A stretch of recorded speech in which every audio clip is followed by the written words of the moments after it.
YCP చేసే కుట్ర రాజకీయాల పట్ల మూడు పార్టీల నేతలు పూర్తి అప్రమత్తంగా ఉండాలని ఉప ముఖ్యమంత్రి పవన్ కళ్యాణ్ ఎన్డీఏ ఎమ్మెల్యేలు ఎమ్మెల్సీలను కోరారు.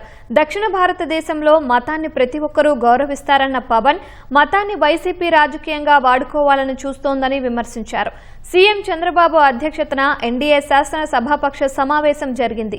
అసెంబ్లీ కమిటీ హాల్లో జరిగిన ఈ సమావేశానికి మూడు పార్టీల ఎమ్మెల్యేలు ఎమ్మెల్సీలు హాజరయ్యారు.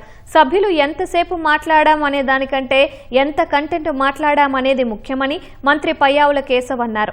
దావోస్ పర్యటనలో ముఖ్యమంత్రి తాను కలిసే ప్రతి సంస్థపై ముందస్తు సమాచారంతో కసరత్తు చేశామని గుర్తు చేశారు. భేటీలో ఆ సంస్థకు ప్రభుత్వ పరంగా కావాల్సినవి ఏమిటి, మనకు ఉన్న వనరులు ఏమిటి అనే సూటిగా చెప్పి ప్రతి సమావేశాన్ని 7 నిమిషాల్లో సీఎం చంద్రబాబు ముగించారన్నారు.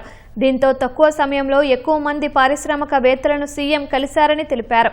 అసెంబ్లీలో సభ్యులు కూడా సీఎం స్ఫూర్తితో తక్కువ సమయంలో ఎక్కువ విషయం డెలివరీ చేసేలా చూడాలని పయ్యావుల కేశవ్ సూచించారు.